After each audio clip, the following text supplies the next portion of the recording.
Okay, welcome back, and we're looking at matters arising following the final version of the EU report, the monitoring, is it mission? Election observation mission. Mission. And a lot of Nigerians, not all, but a lot of Nigerians are, enraged by it because they feel that EU was anything but balanced, anything but scientific in the way it arrived at its conclusion. And some people, as Nelson Ekujimi, my guest in studio, has said, they use the word characterized, that the election was characterized by, problems, certain problems that would tend to tell on the integrity. But we're very fortunate that Jake Ekpele, who is also on the program, is a policy development and advocacy expert, has put perspective on this and said that, look, in fact, Jake's point of view is that the way we're going on this report, it's as if that is the only thing that was in it. And I was making the point before we went on the break, Jake, that, well, a lot of people think that you tell enough lies, the way some people are seeing it, not that we are saying that is it. You tell enough lies in a different context in life, then some of it will stick. And so that's why they've probably quickly jumped up and said, even that which you have said, nobody's going to go as far as calling you a liar because you guys are professional people and knowledgeable people. But, it just, when you look at the almost toxic environment we're living in, Nelson referred to a former president wading into matters. As you know, this former president had a different preference for who would win.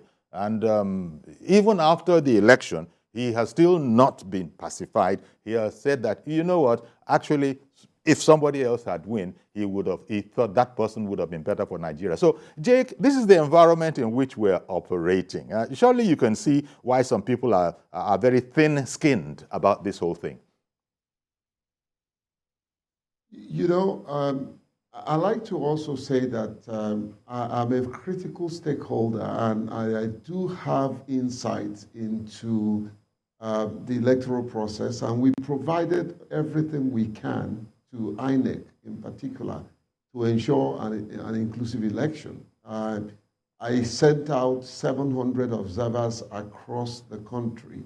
I invested, my organization invested in technology that cost us millions of naira to observe this election. Now, for the interest of your viewers, let me say, my friend in the studio has said, the EOM, the election monitoring is part of the EU and all that. Yes, they are, but it's established to function strictly independently.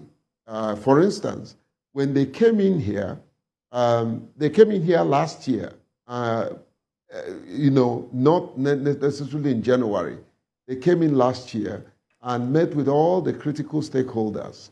And by the way, they were invited by INEC. Okay, and so they met with all the critical stakeholders and set up the methodology by which they are going to monitor the election.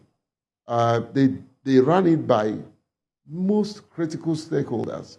I remember I had a meeting with them, and they interrogated the steps that they were going to take. And it's also not true to say that they only have or took the opinion from just about 50 observers. That's not correct. Because, for instance, my organization working in that space, we deployed over 700 observers. Yaga deployed over 4,000 observers. Other partners of the EU deployed several thousands of observers. Now, this is the way the EOM work. They can listen to all of us. They can take our reports. They can take our views. They have a system by which they interrogate that view to ensure that it will meet all the integrity tests. And then they make sure that it meets the scientific methodology that they are using to monitor the election. By the way, it's also important to place it on record here that there is a principle that guides election monitoring. It's a principle that Nigeria signed, the principle of declaration for election monitoring by the United Nations. Nigeria signed for it. So there's a known agreed methodology by which they monitor election. Now, there is no perfect document anywhere. No perfect document anywhere. And I don't want us to distract the president. This is a report. Take it or leave it. You know, as much as I know, there may be issues with the way and manner they put the language across. What are the positives? What can we learn from this? For future exercises. Yeah, exactly, sir. Are there no other report that is almost in line with this report? There are. There are other countries' report. The US came out completely and said the whole election was flawed. Why didn't we make fuss out of it? You know, I know it is our right and the right of everybody to discuss issues and all that. I am not pessimistic as I am optimistic on the way forward. You know, this president has started on the right footing. Can we encourage him, you know, and leave events? Now, let me put it in perspective. You know, I always say that events are what happened around a person. Deal with the events, leave the person. My only concern is the coloration that, oh, this will make the president look illegitimate.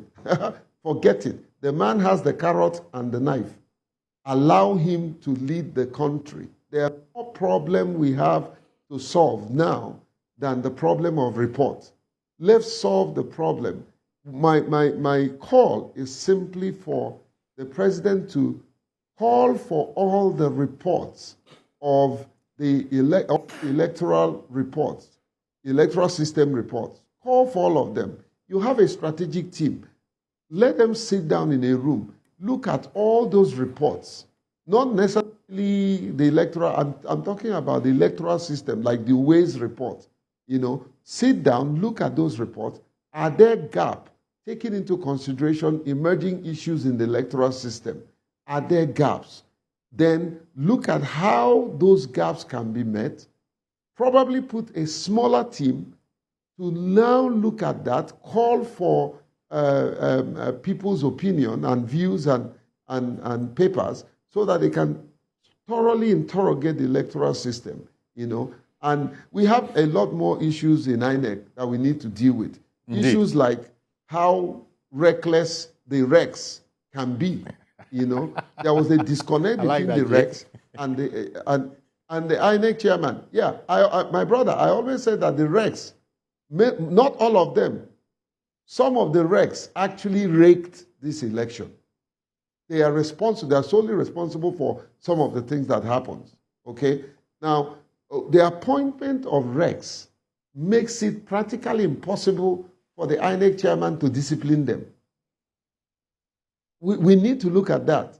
The appointment of national commissioners, we need to look at that. You know, we need to ask ourselves a simple question. Is INEC a big Iroko tree that we need to cut off the branches in order to trim it? I think so.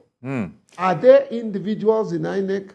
INEC has come out to say over 200 people, you know, committed one electoral offenses. Who are these people? You know, what happens to them? Let it not be the usual thing. At the end of the day, nothing happened. And that speaks to one of the 6 thematic recommendations in this report. Punitive measure. Indeed. Some of the individuals that created problem in the electoral process, even in the past election, are busy walking around as if nothing happened. You know, look at how the media were treated. You know, are we going to allow this to continue to happen?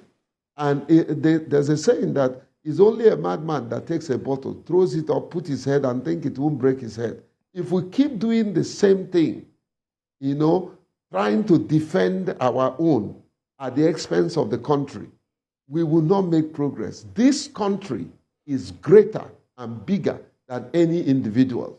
And all of us must come together collectively to fix the problem. If we leave this president and get him distracted, he will finish and no progress would have been made.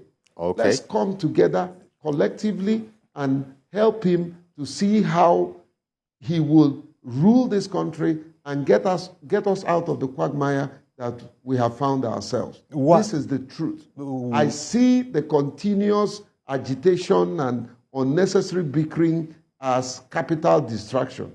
Wise words, Jake. And I guess in a line, what you're saying is that, look, there's no need to throw the baby out with the bathwater.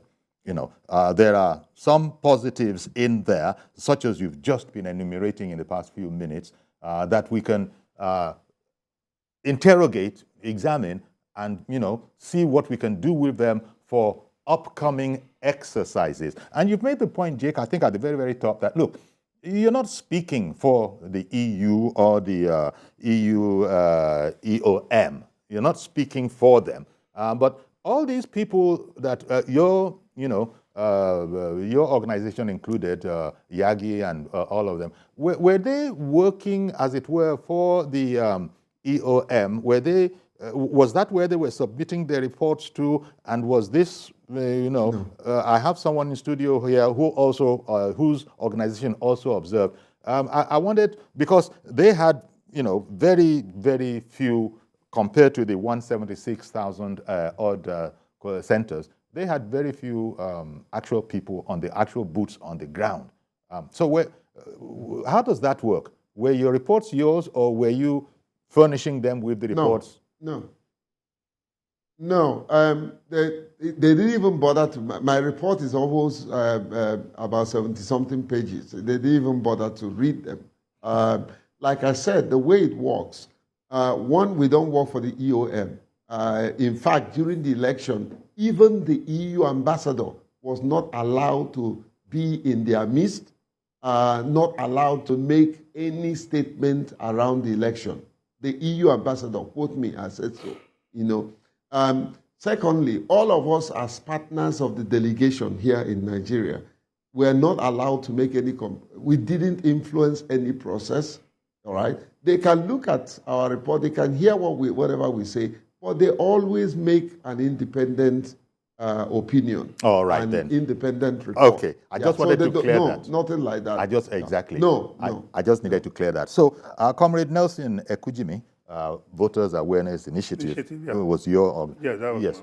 When you look at Jake's measured contribution to it, give me your overview. Well, I think I must thank Jake, but I think Jake must get one thing very clear. The improvements we have seen in our electoral system since the birth of this democracy was not derived from any presidential seat. It was as a result of the stakeholders in the electoral process, including the electoral umpire. So I don't see how such a report of one organization out of 229 would be a distraction for the government. But, like you rightly said, tell a lie 1,000 times and it becomes the truth. Nigerians are intellectuals. And if the EU is conducted as an observer group, has monitored an election, we are talking about scientific, method. And one of the greatest tenets of science is openness, verifiability. So if you are saying something and you are hiding it under the table and it cannot be verified, then people have a reason to say, come on, whatever you are doing is not scientific. Scientific is that something you take to the laboratory, you tell us the procedure you have used to arrive at your conclusion. Whatever conclusion you arrive in point A, even if you take it to the moon, you arrive at the same conclusion. So whatever they have done, one gives them acknowledges their right. Yet we concede the right for them to do it. But what we are saying is that as Nigerians who monitor that election, who interface with other observer groups, who even monitored it via the media, that whatever conclusion they have arrived at with regards to the conduct of that election is at variance with the reality as well as the provisions of Nigeria's Electoral Act. Okay. What does the Electoral Act say? The Electoral Act says election will be conducted in a polling station, that when results are announced, that the results should be entered into a Form EC8A, signed by the polling officer and countersigned by the party agents, including the security personnel there, and that they should all have a copy. How about the uploading? The uploading is the Electoral Act says transfer, I think transfer or transmit. The Electoral Act did not mention IREV. That IREV was an electronic gadget by INEC. That okay, when we finish election at the polling station, the electoral officer will use the BVAS machine to capture the results and transmit it to the IREV. But that didn't go as well as INEC. That didn't go as well as planned. But that does not. Our problem is when EUOM comes out to talk about transparency. I don't know what can be more transparent than a document signed by all parties. A hard copy. Hard copies. Everybody had a copy. How about Jake's other point that it's a large document, and people are, taking out. That was Jake's, sort of indication. People are taking out what suits them, but there's so much more in that document that the principle of throwing the baby out with the bathwater actually could be present here if we, because of our emotions, don't look at other aspects and see how we can adopt some of those things if we find that they are useful for future exercises. That was one of Jake's... No, we are not throwing out this report. We are interrogating it. My organization. We came up with our own recommendations because one of the roles as observers... Yeah, but we're making so much... again, that was Jake's initial point. We're making so much of this report and this particular aspect of it, the quote-unquote, what some people have considered annoying aspect of it. But there are other aspects that have not gotten the same airplay, and that is where Jake is cautioning that... No, I think we need to be careful. What we are saying here is that if somebody has used a wrong premise to arrive at a conclusion, whether it is favorable or unfavorable, you should query it. Okay. Don't say because it suits you. Okay. Even when they have, come up with their own recommendations that we feel is helpful, we should ask, how did you arrive at this? Was it that you did copy and paste from somewhere, or you actually was on the field? Because one of the things we do in science is that all your materials will be verified. The materials with which you want to conduct your experiments must be verifiable. So what we are saying is that it's not about whether some of the recommendations are helpful. Even when the recommendations are helpful, we deserve the right to interrogate those recommendations. My own organization, part of our own recommendation is that, one, INEC has to look at the issue of logistics. Okay. Because we all agree that they still had logistic problem on the presidential election day, which they improved on in the governorship and State House of Assembly. We also talked about the fact that a lot of new voters some of them couldn't access their polling units because some were voting for the first time. Somebody just have a voter's card. I've been voting since 1999, and my polling unit still remains just opposite my house. But somebody who is a new voter will first of all say, where is my polling unit? On that election day, it was one of my recommendations. We saw observers whom we even tried, because INEC had this code, that if you have a voter's card, once you input your number, you input the number of your voter's card on that code, it will bring out the details of your polling station. On that election day, in the election morning, we tried it over 50 times. It didn't work. There were technical glitches. Yes. Okay, so these are facts of the situation. I hear you. And, well, you did say, while Jake was away very briefly, but you did say that, no, you are not on this side of the conversation throwing out the report. In other words, the baby and the bathwater thing. No, that's not it, is what he has said. Yes, that's not what's going on here. Well, one is a bit relieved there because we still all want to be sort of rational about this whole matter. Jake, thank you very much. We've just about used up all our time. Any final words, parting shots on this subject?